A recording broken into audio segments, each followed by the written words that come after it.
Olá, bom dia, boa tarde, boa noite e também boa sorte para você que está aqui com a gente em mais um Bicho no Boteco. Lembrando para curtir nosso vídeo e se inscrever em nosso canal, que vai ajudar a gente a tocar esse projeto por muito e muito tempo. E hoje a gente tem um príncipe entre nós, né? O Marcelo vai apresentar o nosso príncipe. Pois é, né? Começamos aí outro podcast, outro convidado super interessante. Trabalhou em zoológico, teve loja agropecuária, esteve na Lua. Vendi casal de assombração. Vendeu casal de assombração. E hoje trabalha com bem-estar animal. Com a gente aqui hoje, Paulo Anselmo Felipe, do Zoológico de Campinas, Departamento de Bem-Estar da Prefeitura de Campinas, Paulo Anselmo O Venturoso. Paulo, obrigado por você estar aqui com a gente, velho. É um prazer, projeto Valeu. super bacana. Vamos levar a coisa mais descontraída possível. Meu Deus, que Isso aqui medo. Mesmo, meu Deus do céu. Que medo. Paulo, bem-estar animal. Como é isso? Como você chegou no bem-estar? O que é trabalhar com bem-estar animal saindo de um zoológico, né? Aquele Que antro, apanha tanto. né? Aquele antro onde as pessoas maltratam os animais, onde a gente faz todas as malvadezas que são imagináveis. E agora você está no bem-estar? O que é isso? Arrependimento. Pagar a dívida, né? Não, na verdade é no zoológico que você começa a entender de bem-estar, né? Que você consegue entender que cada espécie tem seu padrão de bem-estar, né? O padrão de conforto.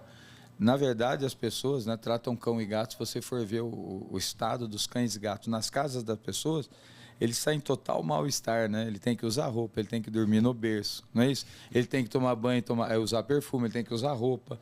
É tudo que é contra a biologia do animal, né? E outra coisa, né, que eu falo sempre, o pessoal não gosta muito, mas a gente seleciona pela idiotice, né? O que você quer? Um adulto que tenha o comportamento de filhote. E isso num ser humano é inadmissível, mas nos animais é o que a gente quer, né? É o que as pessoas querem em casa, né? Sim. Então, na verdade, as pessoas tratam os animais como humanos, né? E eles não são, né? O padrão de conforto tem a ver com a história evolutiva. Isso a gente aprende em zoológico, né?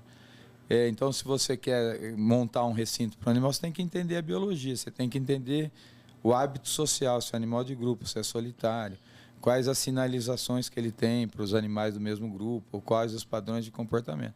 Isso ajuda muita gente a entender, né, como o cachorro vive mal nas cidades, né? O gato também. Além de ser um tema que não é internalizado na maioria das cidades do Brasil.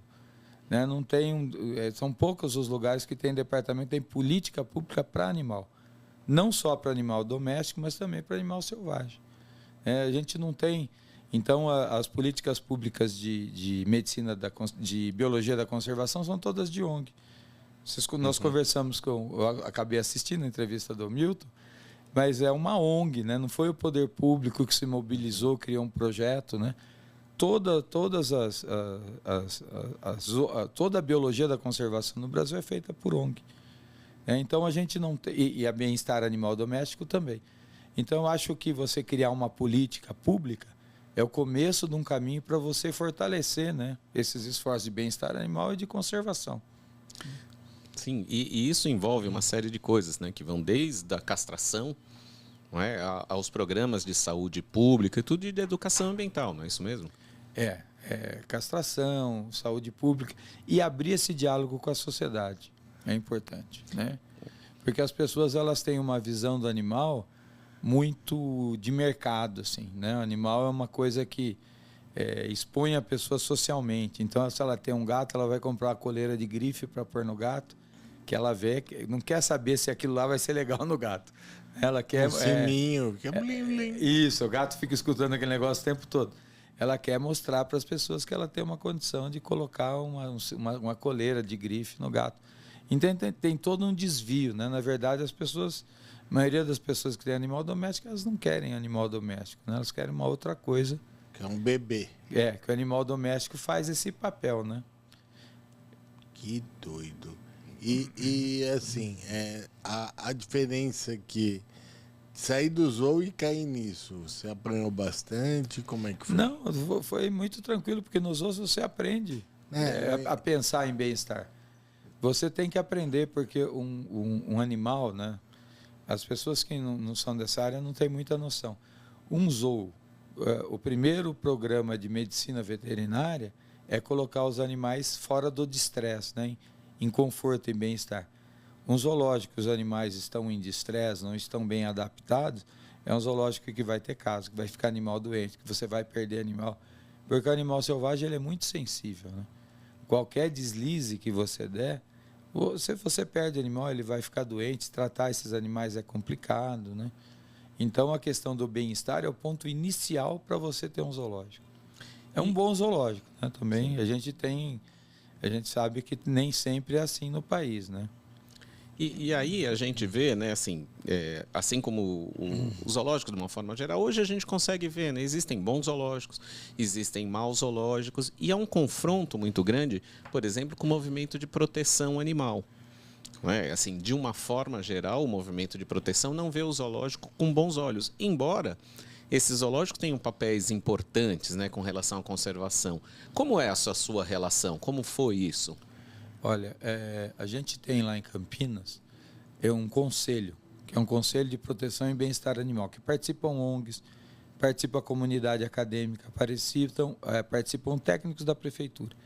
E a gente abre essas discussões no conselho. Inclusive, o projeto do departamento, né, ele foi discutido no conselho. Então, a gente argumenta, os protetores argumentam e nós tentamos nos entender. E isso faz com que você consiga colocar algumas coisas técnicas. É que na proteção existem várias concepções, né? Então você tem que expor as coisas técnicas, e normalmente a exposição deles é emocional, e você tem que associar essas duas coisas, né? Fazer esses dois mundos se entenderem. Por quê? Porque senão a coisa não avança. A coisa fica sempre conflituosa, ela não vai para frente, né? Você não consegue implantar nada na cidade, né, com essa visão.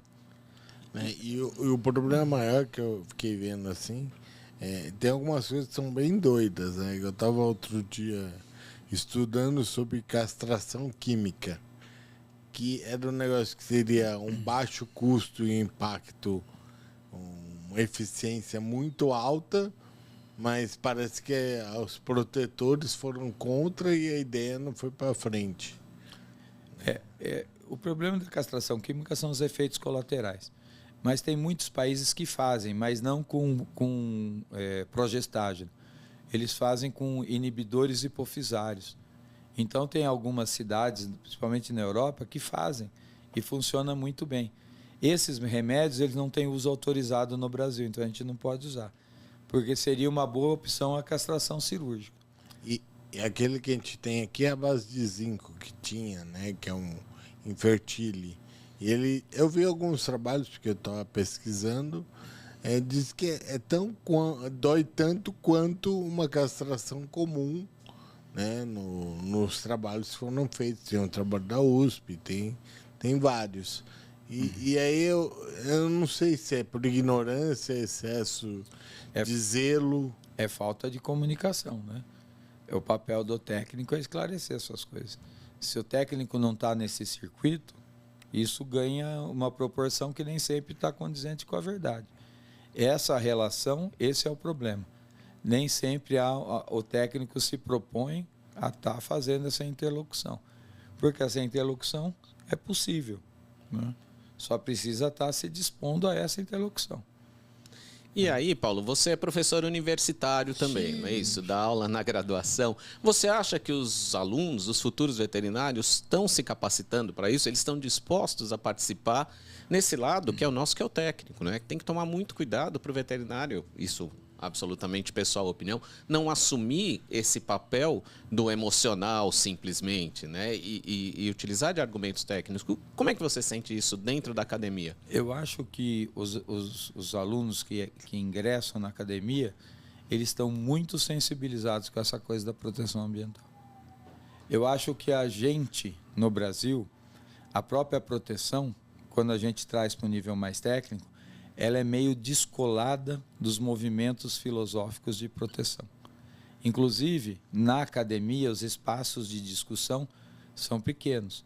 Quando você pega universidades como a Cambridge, elas têm desde o século XIX grupos que discutem bem-estar animal. Na Europa, tem grupos filosóficos de bem-estar animal, que é uma forma de você organizar a discussão, tornar a proteção em cima de uma organização filosófica e conceitual. Isso aqui no Brasil a gente não tem muito. E na academia, poucas academias estão preparadas para trazer o aluno para essa discussão. O que é o bem-estarismo? Quais são os filósofos do bem-estarismo? O que é o abolicionismo? Quais as linhas filosóficas? Como é que se discute? O que é a diferença de direito animal para a legislação do animal? Qual o papel do animal na Constituição? O que é um semovente? O que muitos países estão mudando, né? Estão dando direito civil aos animais. Por que o animal é semovente aqui, falar de filosofia aristotélica? Tudo isso agrega, né? Esses conceitos filosóficos no acadêmico, eles trazem uma carga da pessoa conseguir entender o meio onde que ele está inserido e começar a racionalizar todo esse movimento. E também chamar para discussão as pessoas que fazem a proteção, né? Que foi exatamente o que foi feito na Europa.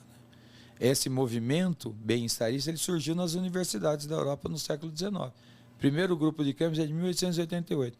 O Brasil era império ainda. Eles já estavam discutindo, né? Já tinham... Como lidar? O que é isso, né? Qual o papel do cão? Do cão, do gato, né? Dos animais domésticos. Porque a filosofia de Aristóteles, né? São propriedades do homem ser masculino, as mulheres, os animais e as crianças. Todos esses três grupos, eles precisam de resgate social, porque isso aí entranhou na legislação, na cabeça das pessoas. Você tem que ter delegacia especial da mulher, você tem que ter conselho tutelar para as crianças e você tem que ter alguma coisa para proteger os animais, porque as pessoas entendem isso como coisa e como posse, né? Então a pessoa se sente no direito de espancar o filho porque é posse dele. A mulher não pode terminar uma relação porque ela é posse da pessoa. O animal ele é um objeto que se move e está dito na Constituição. Isso é toda uma herança filosófica que alguns países, com a discussão social, está mudando. Então, quando você organiza essa coisa emocional e traz para o filosófico, traz para as pessoas entenderem esse movimento, faz com que a visão das pessoas sobre o problema mude. E é o que acontece em países como a França. E aí, está assim, dando acho que... direito civil aos animais. Que é uma concepção muito diferente do que a gente tem. Totalmente. E aí, assim, falando de Aristóteles, mas mesmo se você pegar, né, a mitologia cristã, né, assim, dentro da Bíblia, você tem uma série de passagens que justificam a criação dos animais e do meio ambiente para a utilização da criação maior divina, que é o ser humano, né? E daí você justifica, né? Você explorar a baleia, como o Milton estava falando, você desmatar e tudo mais. Você tem uma justificativa, né, base. E isso precisa ser para te prover, né? Exatamente. O meio ambiente foi criado para você, né? Use. Você não é parte dele, você o usa. Agora você tem outras religiões que são contrárias, né? Para o taoísmo, o animal está num nível energético maior que o nosso. Nós não teríamos alcance. No hinduísmo, né, membros da sua casta podem reencarnar no animal, né? Então você pega as religiões orientais que não tiveram influência aristotélica, que são tudo bem. As religiões de Maomé, né, de Jesus, elas têm uma relação com os animais, mas a comunicação desses livros sagrados, elas não é uma comunicação direta, né? Quando fala que você vai dominar, né, os animais, quer dizer que cabe a você cuidar dos animais. Pode ser uma interpretação. Então, você pegar todas as passagens desses livros, do Corão, da Bíblia, são textos interpretativos. Né? Já mudou bastante, né? Desde o original. Não, ela foi traduzida, né? E os livros que entraram na Bíblia também, os evangelhos que entraram na Bíblia tiveram uma certa seleção. Uma certa seleção da época, né? Aí você junta isso, né? Junta a situação que a gente vive. E como é que promove bem-estar dentro de um zoológico?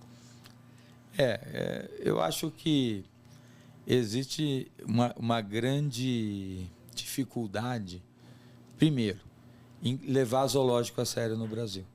Você vai pelo mundo, você vai no zoológico, por exemplo, de um país menor, da República Tcheca, vai no zoológico de Praga.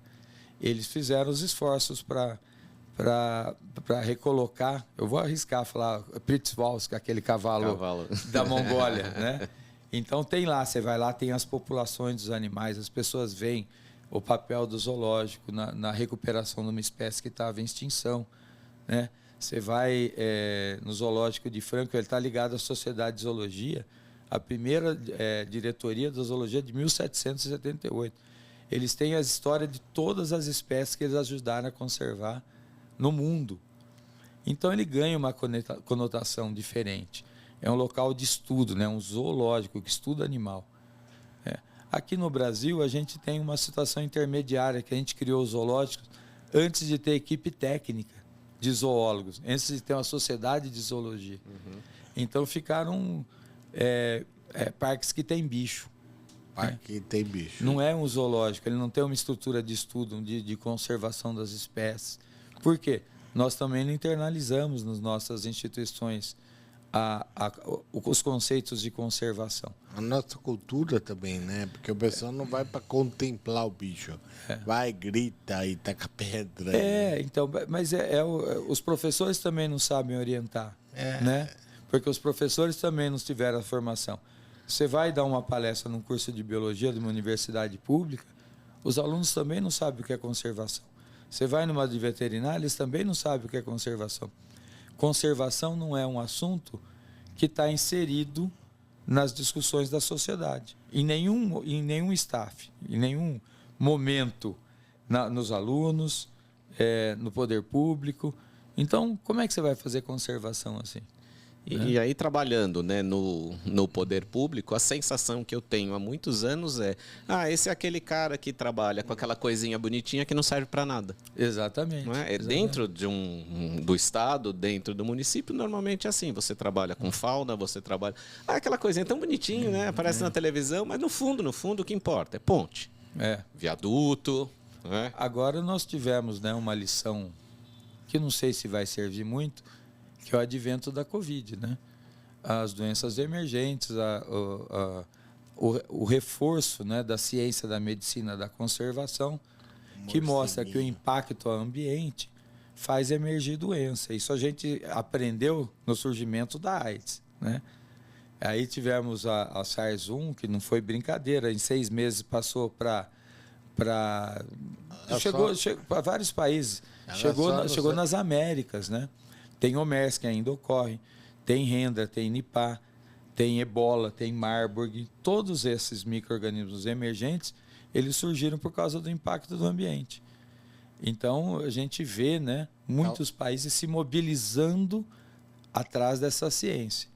E aqui no Brasil nós não estamos discutindo ela ainda. Mas você acha que vai ter um aprendizado assim, vindo da pandemia mesmo, isso? Na população, de uma forma geral? Eu espero, né? Que as pessoas... Porque a discussão que é feita normalmente é superficial. Quando você vai aprofundar, como é que esse vírus apareceu? Estava no morcego. Como é que ele chegou? Como é que ele se adaptou aos humanos? Que outros animais têm? E a AIDS? A AIDS estava em primatas na África. Ela se adaptou ao humano. Se eu for mexer lá, né, se eu não tiver uma visão de conservação, os micro-organismos estão em processo evolutivo. Você tirar o hospedeiro principal dele é só um desafio seletivo.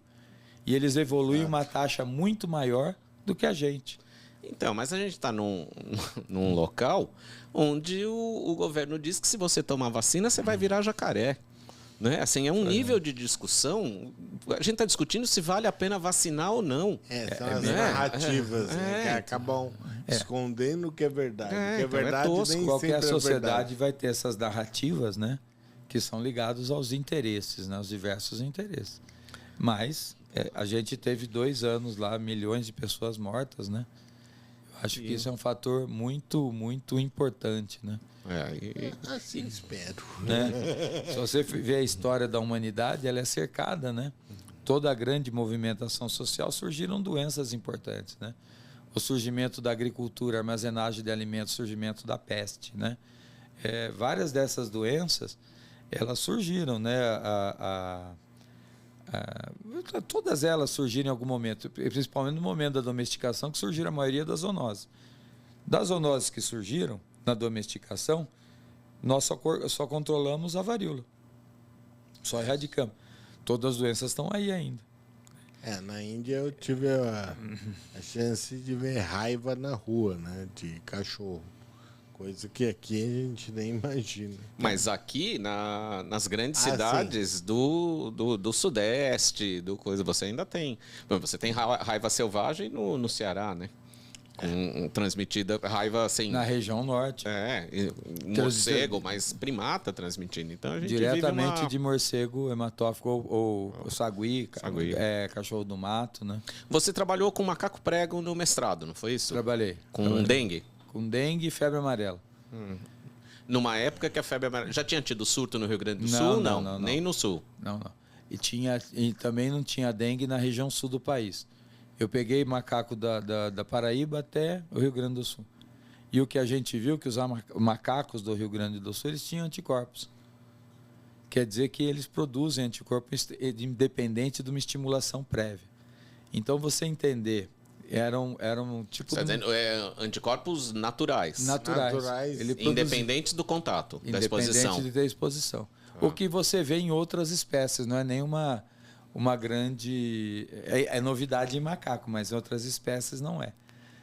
Então, a gente também não sabe muito do sistema imune desses animais.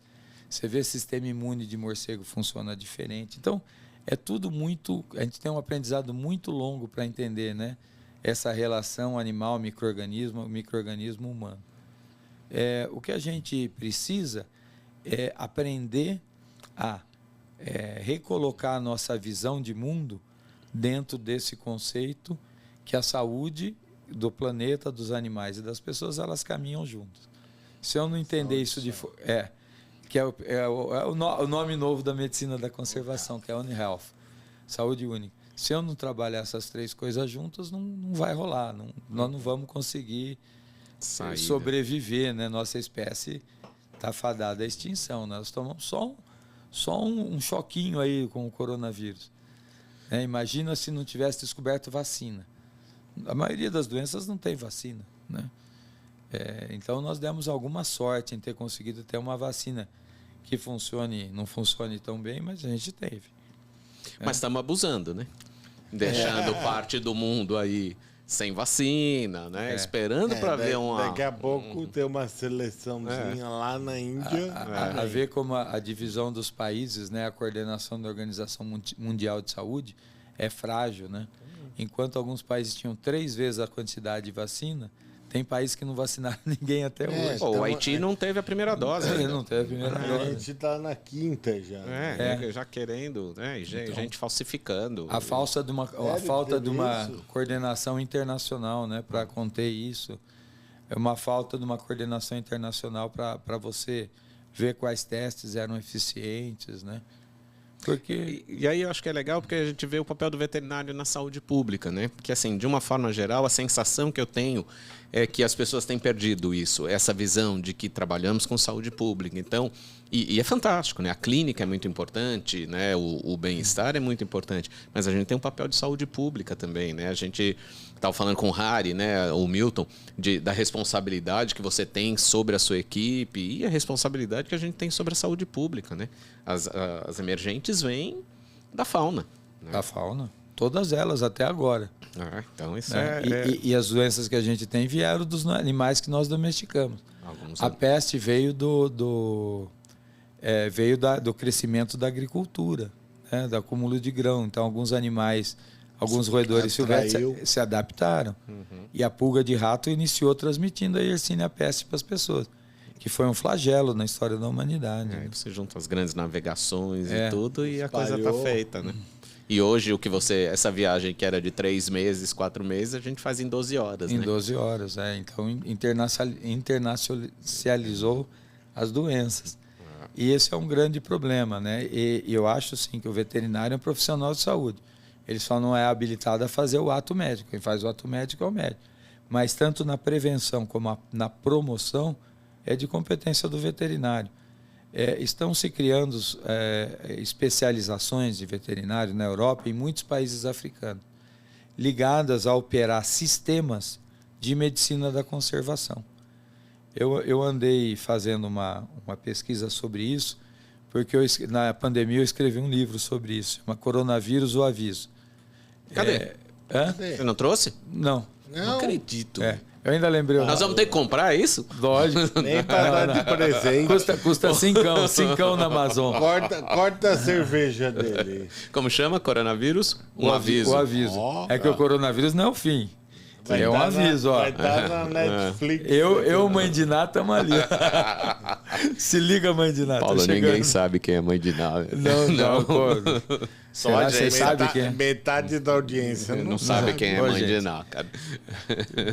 Era uma adivinha, né? Adivinha, não sei como é que qualifica. Até morreu, não morreu? Não sei. Que acertou a morte dos Mamonas Assassinos. Ela fala que vai morrer um ator famoso, sempre exatamente. Morre. Mas ele conta essa história dos esforços mundiais em termos de sistemas integrados, em termos de formação para formar profissionais em saúde única, né? E o veterinário é esse profissional central, né? Que está dando origem a especializações, readequações curriculares para começar a abordar esse tema. Porque tem a influenza, né? Aliás, é uma das mais preocupantes. Que deu origem à gripe espanhola, que quase matou mais pessoas que as duas grandes guerras juntas. Que foi um flagelo na Europa também, né? E chegou aqui, né? E a gente tem... Hoje chega fácil, né? Hoje mais ainda. Teve em 2019 um fraquinho que assustou, que assolou o México, morreu um monte de gente. Quase chegou aqui alguns poucos casos, né? O vírus chegou mais brando, né? Veio meio selecionado mais calmo. Mais calmo. Comi uns tacos lá no México, veio mais apimentado. Né? Você tem trabalhado muito, além do bem-estar, né? Assim, sua formação acadêmica está muito ligado à virologia, não é isso? Tá. Mas, além disso, você já teve até uma loja de agropecuária. Tive. E eu tive uma coisa que você não sabe, eu tive um bazar já. Como assim, bazar de papel? Aquele armarinho de vender linha de costura. Tinha. Fala uma coisa aí. Tinha. Havaiana. Tinha. Tampa de binga. Tinha. O que é binga? Aquele isqueiro. Tampa de isqueiro? Tinha. Roupinha de botijão. Tinha. Pô, o que mais vendia. Olha, roupinha de botijão de gás. Eu tenho meu lado árabe, né? Que é meio comercial. Negócio. Você, há um tempo atrás, fez um tour por zoológicos da Europa, não é isso? O que você sentiu? Muito diferente? Muito diferente. Sentiu inveja. O que você sentiu inveja? Não só zoológicos, mas os museus de história natural que você vê na Europa são de cair o queixo. Teve um museu natural que eu fui 3 dias seguidos. Puta vida. De coisa legal que tinha, né? Então eles levam muito a sério a coisa da zoologia, né? Principalmente os alemães, né? Mas tanto que parte dos nossos grandes naturalistas foram alemães, né? Alemães. Então você vai no zoológico de Frankfurt, tem a área dos naturalistas, né? Então a área de cada um tem os animais que ele descreveu. Então estão ali cativos, mas conta toda a história dos esforços de conservação que eles fizeram. Então o zoológico na Europa, ele é uma figura de conservação ligado às sociedades de zoologia. E a população enxerga aquilo. Enxerga e é difícil entrar no zoológico que não tem alunos. Mas o interessante dos alunos é que eles não vão passear no zoológico. Você vê que entram todos os alunos e vão num determinado assunto. É tipo um estudo de meio que a gente tem aqui, isso, né? Você vê que o professor deve estar trabalhando com ele e está indo lá. Aqui no Brasil, né, diz a lenda que quem trouxe os zoológicos foi o Dom Pedro II, que era um cientista. E ele trouxe os observatórios astronômicos. Sim. Na região de Campinas, todas as cidades têm um observatório astronômico. Por quê? Porque alguém criou. E todas as cidades têm zoológico. Mas na visão do nascimento das sociedades de zoologia. Inclusive, Dom Pedro II foi quem trouxe o curso de veterinária. Ele iniciou as bases do curso e o primeiro ele começou a funcionar depois da República. Mas ele trouxe, porque ele assistiu uma palestra em Alford e achou legal e trouxe. E a primeira escola foi a escola rural, que antigamente era a escola do Exército. Então ele tinha essa visão de cientista. E ele trouxe os observatórios e trouxe os zoológicos. Os observatórios você tem que ter astrônomo. Ainda se tem, né? E as sinfônicas também. A gente vê várias cidades do interior com orquestra sinfônica. Qual a tradição de uma cidade do interior do estado de São Paulo ter orquestra sinfônica? Alguém implantou, né? Campinas, por exemplo, tem uma municipal. Tem muitas cidades que têm orquestras municipais. E os zoológicos foram isso, só que a gente não tinha ciência, né? A primeira escola secundária que foi criada em Campinas foi o Culto à Ciência, que foi de 2º grau, que é a primeira escola de 2º grau do interior do estado de São Paulo, e ela foi criada pela maçonaria. Então, quando implantaram os zoológicos, a gente não tinha zoólogo. A bagagem aí. Era essa preocupação com a zoologia, estudo, tanto que toda a esquadra inglesa, né, tinha um naturalista, que é a história do Darwin, né? Dizem até que o Darwin... Rogendas, Toné, né? Todos eles que rodaram. Então era importante esse conhecimento. E para nós, pela falta desses equipamentos funcionando de forma adequada, não é importante zoologia até hoje. Virou só diversão. Tem muito animal nosso que o controle de studbook é fora do país, né? É nosso. O animal é endêmico aqui na nossa região e quem controla as populações cativas são os alemães. A própria ararinha azul. A ararinha azul tamanduá-bandeira, lobo-guará. Então, eu acho que sobrou pra gente a parte do circo. Não é, cara? Assim, a parte do circo, aquela coisa meio, né, fantasiosa. Vai falar do anão?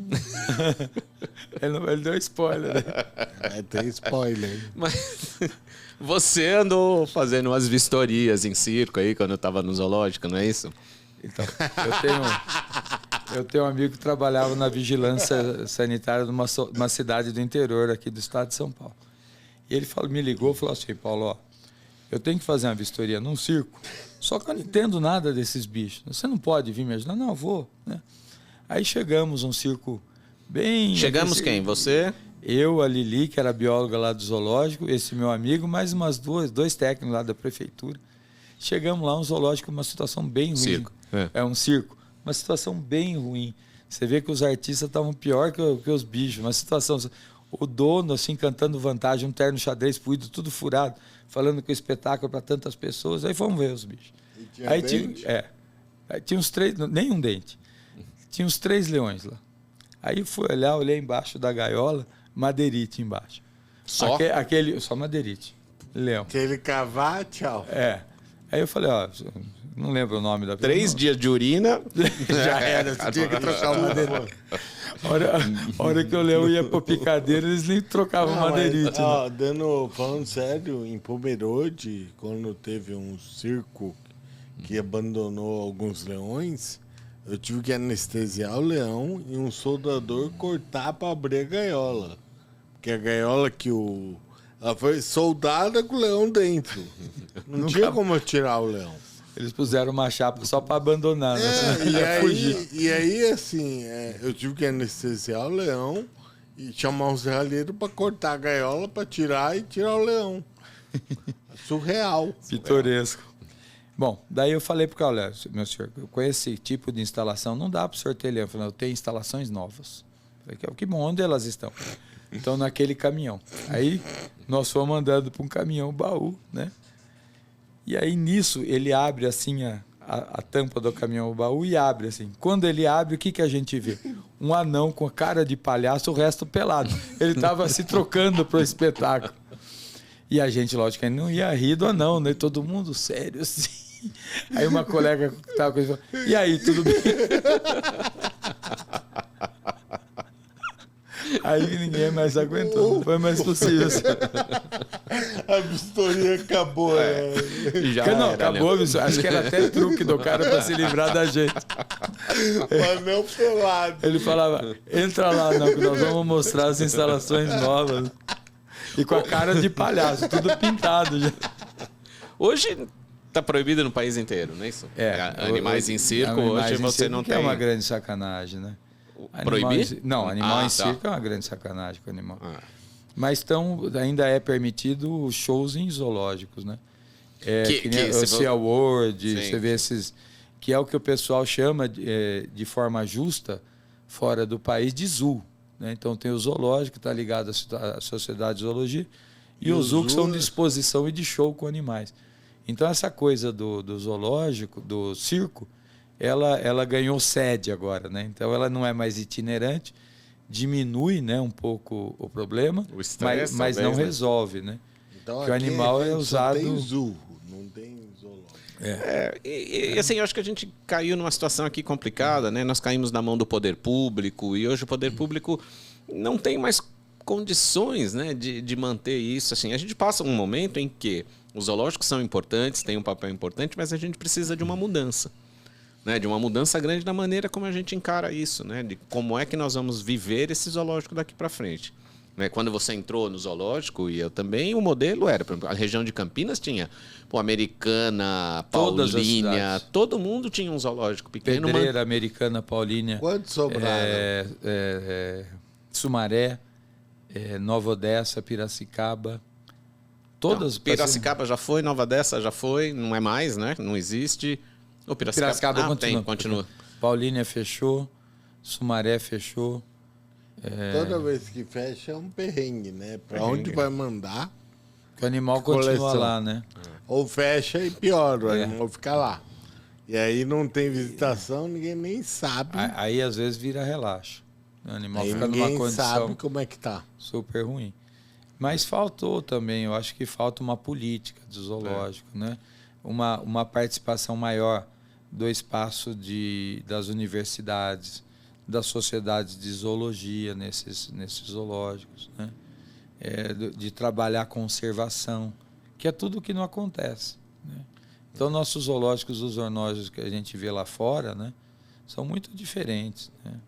Filosoficamente falando, inclusive. Filosoficamente falando. Então, ele tem uma função social, ele tem uma importância social. O recinto é feito para o bicho, não para o visitante. E mesmo uma tradição, né? Hoje, quando você pega, por exemplo, zoológicos, né? Esse que vivemos todo. E assim, acho que, por exemplo, eu vivi uma situação diferente, né? O zoológico de São Bernardo sempre foi uma coisa muito, apesar de pequeno, muito estável. Mas você via por aí zoológico em que mudava a administração pública, mudava toda a direção do zoológico. Toda a equipe técnica. A equipe técnica. Aí não tem filosofia de trabalho que funcione, né? Aí você diz, a instituição zoológica é ruim? Não, cara, ela é muito mal gerida, ela é mal projetada, ela é mal colocada, mas tem uma função fantástica, né? Ninguém entende muito para que serve.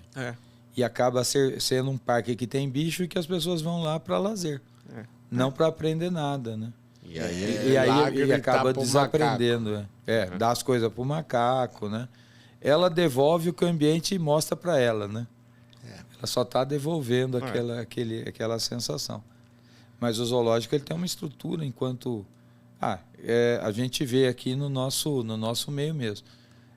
De técnicos de zoológico saíram vários livros de medicina veterinária de animais selvagens, né? Então, existe técnico, né? Ele só não está colocado em condições para montar um zoológico, não tem uma política de zoológico no Brasil. Tem uma política de fiscalização do zoológico, mas não de ter o zoológico, de implantação de um sistema de estudo de zoologia, né? Então, falta a gente é muito novo na ciência ainda, eu acho. A parte técnica é prejudicada. É prejudicada. Então, muda um governo, põe lá a prima da tia da avó que quer passar a mão no leão. Gosta de gato. Gosta de gato. É essas pessoas que acabam indo, né? Não tem cientista. O zoológico precisa ter cientista, né? Para fazer sentido, né? Para ser uma central de zoologia. Para realmente fazer o que ele deveria, né? Isso não acontece no Brasil, isso não decolou no Brasil. Precisava, acho que, começar de novo. Aí a gente transfere isso para as não governamentais, né? Assim, o poder público não assume, então você vê, sei lá, o projeto Arara Azul, o projeto Tamanduá... Todos são ONG. Todos são ONGs fazendo trabalhos fantásticos que talvez em outros países o poder público exerce. Pô, você vê a Mata Ciliar, né, coordenando por muito tempo os studybooks dos felinos, e quem tinha que fazer isso era... Contra.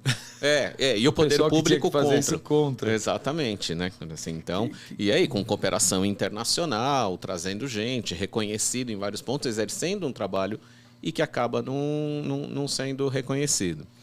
Num desses intercâmbios internacionais, assim, o pessoal da Mata Ciliar trouxe um gringo para dar um curso aqui. Como é que foi, Paulo? Levou ele, não lembra? Levou ele para onde? Pedro deu um porre no coitado. Né? O que você fez, coitado? Não fiz nada. A gente estava fazendo um movimento para levar os gringos para fazer bunda lelê. É uma cooperação entre nações. Bunda Lelê Internacional. Mas no final não deixaram. A Cristina cortou tudo, mas tinha um deles que já estava Bunda Lelê. O cara já estava pronto para cooperar internacionalmente. A bunda branca. Mas o pessoal de zoológico é sempre muito acolhedor e muito bem-humorado. Isso é o legal, verdade, o legal da coisa. A gente só se fode, né? A gente apanha, mas... É o pessoal que tem uma visão de conservação, acredita num mundo diferente, tem outros valores, né? E de cooperação, né, Paulo? Assim, eu me lembro... Hoje, assim, o tempo passa, você conhece já um monte de gente, fica mais fácil. Mas eu me lembro de começo de carreira, de ligar para as pessoas que eu nunca tinha, mas sabia, o fulano trabalha com... Nunca conversou com o cara, e aí, mas liga. Não tinha um livro. Então, é verdade. Eu ia uma vez por mês na biblioteca do Zoo de São Paulo, que era tudo manual, achar coisa para ler, porque não existia. Então eu pegava uma prateleira lá e pegava as referências, pegava e xerocava, vinha com um monte. Que era a única biblioteca que tinha coisa de animal selvagem, você não encontrava em outro lugar. Na USP, aquele Veterinary Clinics of North America, né? Vira e mexe, tinha lá também, saía com um calhamaço de coisa assim. A gente ia caçar literatura, porque não existia. De que Hoje, tema? De qualquer um, né? Você olha, pô, isso aqui talvez eu precise. O que achasse estava valendo. Pau, né? Qualquer coisa que desse para adaptar, né? Hoje nós temos bibliografia de animais selvagens nacional, sul-americanos, né? brasileiros, né? O que é muito legal. Quem está começando nessa área, mas na nossa época era isso, né? Quando nós começamos, você tinha que ligar para a pessoa, né? E aí, como é que você caiu em zoológico? Pois é, eu fugi da Secretaria da Saúde. Verdade. Foi um esforço de fuga. Não, eu sempre tinha uma vontade de trabalhar em zoológico. E eu trabalhei com várias espécies. Eu tinha a clínica, né? Trabalhava junto com a prefeitura. Eu atendia cavalo, vaca, tudo que é bicho. Isso, como você falou na entrevista com o Milton, que eu estava assistindo, isso faz uma diferença. Porque você consegue chegar no animal selvagem para tratar, pela base que você tem de outros animais. Então você pega um cavalo, você põe a anta, periciodátilo, tal, você vai ver o intestino, é igual. Então você consegue traçar paralelos, porque eu lembro que a primeira semana que eu estava no zoológico, caiu uma preguiça da árvore, pum, estatelou no chão. Aí eu peguei, levei para o ambulatório. Colocou um avental e um crachá e botou para trabalhar, né? Um a mais, um a menos. Isso não pode. Isso não pode. Isso não pode. Isso vai dar pau. Oba, funcionário novo. Comissionado. Chegou comissionado. É cota de fulano. Vem. Prefeitura tem a época que vem as cotas, né? Desce uma nave, desce uns iluminados, eles conhecem tudo entre o céu e a terra. Baixa lá. Só sei que eu peguei... Vamos tirar do ar. Vamos tirar a gente do ar. Os iluminados é foda. Desce. Aí eles fazem aquela cara inteligente. Por que a gente não se associa à iniciativa privada? Fala, puxa vida, que ideia brilhante, né? Nunca ninguém tinha pensado. Né? Temos um Sherlock Holmes aqui, né? Temos um. Agora vai, né? Mas agora com a sua ajuda aqui, vai mudar a nossa vida. Aqui, o negócio vai começar a funcionar, né? Aí na outra semana já tem outro e vai assim, né? Bom, aí caiu a preguiça. Aí eu achei a veia da preguiça, que não é uma atividade. Eu pus soro na preguiça. Daqui a pouco a preguiça está se mexendo. Falei, ó, mandei bem, ó, para quem tá começando agora, né?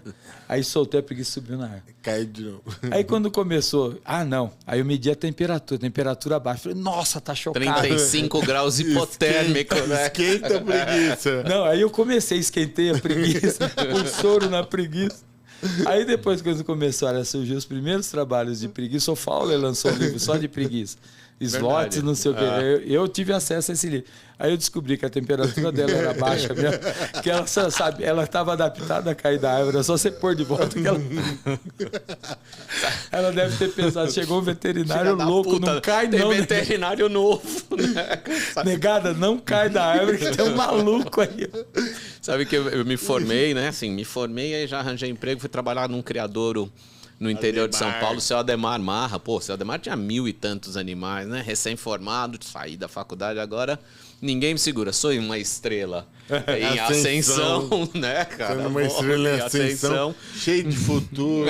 Entendeu? Ninguém me segura. Primeiro dia também olhei lá, um bando de coati, olhei o macho, a base do prepúcio dele, um negócio desse tamanho. Falei, nossa... Olha a infecção, aquilo deve ser uma balanopostite, vou ter que ir pegando o bicho, anestesiando. Aí dei uma apertadinha, falei, ó, tá vendo? Olha o pus já saindo. Aí o pus começou a sair de uns 50 furinhos diferentes, distribuídos simetricamente pelo bicho. Eu comecei a achar que tem algo errado aqui, né? Aí depois eu fui descobrir que tinha aquela glândula ali e aquilo glândula serve para marcar território, né? Mas o Pati pagou com anestesia. Né? Eu conheço o colega que foi tirar o berne do cateto. Sabe aquela glândula? Nossa, aquela glândula das costas. Ele anestesiou e apertava a glândula, achando que era berne. Então, mas tem uma licença poética que a gente não tinha onde aprender, né? É verdade. Isso licença poética. Era muito intuitivo, né? Você tinha que fazer umas coisas intuitivas. E a gente, às vezes, eu conto os micos, né? Esse da preguiça eu nunca mais me esqueci. Mas aprende, né? Não, lógico. Não mexia o termo. Nossa, ela tá chocada. Esquenta né? a preguiça. E a preguiça você não vê se ela tá desidratada, né? Que a pele é colada no corpo. Nossa, não tinha essa ferramenta. Esse parâmetro. Tá seca. Aí eu comecei, às vezes ela caiu porque ela já estava muito doente, né? Você vai pensando, aí começa a furar a preguiça, chaveia, mas não era. E a preguiça puta. Assim. E quando você solta no lado contrário que ela queria ir, né? Ela vai olhar pra você, começar tudo de novo. Dá aquela fungada. Olha pra você daquela fungada e vai embora. Porra, vou ter que atravessar a rua de novo. Né? Tem que atravessar toda essa mata para comer aquela embaúba lá que eu queria. Você vê que os bichos sobrevivem apesar da gente, né? Então, nessa época, a gente se conversava muito, né? Trocava muita ideia, ligava para fulano, falava com um, falava com outro. Porque ninguém sabia, né? Tudo cara de pau, né? Tudo... Coitado do Adalto, recebeu vários telefones. Mas eu não passei pela escola lá do Sorocaba. É mesmo, né? Eu fiz outro entrou. caminho. Você fez por onde? Pela minha cabeça. É verdade, né? Você não fez estágio, não fez no coisa e caiu lá. Você quis fugir mesmo e foi pra lá, ó. É verdade, fui pra lá direto já. Tá vendo o que acontece? Você que não quer fazer estágio obrigatório, não sei o que, ó como acaba. Acaba fudendo preguiça alheia. A preguiça tá até hoje com raiva. Ela me vê aqui, ela... Caga devagarzinho na cabeça dele. Dos grupos todos, quem você acha legal de trabalhar? Porra, que legal, hoje nós vamos mexer com... Quem Felino. Que é? Felino. Felino e Canídeo, eu curto. Eu também gosto de mexer. E aquele que você fala, não... Cateto, que é chato. É mesmo? É chato de anestesiar, chato de mexer. Antes eu não gostava, mas agora eu gosto. Antes eu acho chato, cara. Não, porque uma vez eu fui testar, nunca tinha anestesiado uma anta, eu tinha uma anta que era assim, Natal, Ano Novo, ela fazia prolapso. Natal, Ano Novo, qualquer feriado, era o dia que ela escolhia para fazer prolapso. E aí eu peguei os protocolos que tinha no tratado e fui testar. Nenhum funcionou. Óbvio. Daí eu inventei um protocolo e dá certo. Então até hoje eu uso e dá certo. O que você usa? Cetamina e xilazina, mas só que 4,4 mg por quilo. Nossa. Ao lado de Você sabe que a Sheila. gente tem um amigo que diz que todo chato chama ketamina de cetamina, né? Eu sei, mas é por isso que eu chamo. Ele é o chato assumido. É o chato assumindo. Então, hoje eu faço contenção e me viro com anta. Mas eu não gostava não, por causa que é chato de mexer. É o chato cara lá. Não, cara chato trabalhar. como aquele cara argentino que ficava no... Mas A assim, plateia. o que é tenso? Paulo, né? Crocodilo. Tá bom. Croca- Não, ele tá falando das suas plateias, mas tem histórias que precisam ser censuradas, Essa não entendeu? pode. Essa não pode. Você não pode. Crocodiliano grande. Puta, eu gosto, um cara. papo amarelo grande. Puta, eu acho legal trabalhar esses... Sabia que eu tenho uma história de Pomerode que tinha um coitadinho do jacaré, ficava ali num quadradinho, que de vez em quando tinha que tirar ele e tirar pedra, porque todo mundo ficava atacando pedra. Pra ver se ia- tava vivo. Ia subindo o nível do laguinho, o laguinho secava e ficava só na brita. Aí tira o jacaré e limpa a brita. E o jacaré nunca foi um bicho que chamava atenção no zoo, né? E um dia eu tava lá passando, eu vi um monte de criança. Olha o jacaré, olha o jacaré. Um monte de adulto, olha o jacaré. Todo mundo correndo pra ver o jacaré. Foi cacete, porque o jacaré do nada. Despertou essa tanto virou, interesse. Cheguei lá, o tratador, o que o tratador fazia? Pegava o jacaré no pulsar, enrolava, deixava o coitadinho preso do lado da língua enquanto ele limpava o recinto. O jacaré saiu e tava andando no zoo. Aí todo mundo, olha o jacaré. Eu falei, puta merda. A gente, para chegar na ilha, a gente tinha um barco lá no zoológico. E tinha macaco prego. E tinha um funcionário, não vou falar o nome, mas ele era muito devagar. Sabe? Foi o que você caiu da árvore e você deu soro? Não. Você Parece. aqueceu ele. Mas um dia eu tô saindo da veterinária e eu vejo o cara na ilha e os macacos no barco. Eles não sabiam remar, né? Mas o barco à deriva e ele na ilha com vergonha de chamar a gente. Né? Porque a gente tinha Se desse meia hora pros macacos, era prego?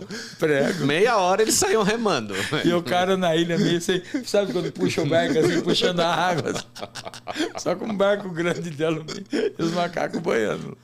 Não, tinha umas coisas, esse negócio de ilha é legal e tudo. Acho que era pedreira. Para você chegar na ilha, eles fizeram uns troncos submersos. Então o tratador vinha andando nos troncos, sabe? É, o macaco não via, quem tava fora não via. Então, mas Só era quem- um negócio insano. Eu vi 2 vezes lá, tratador...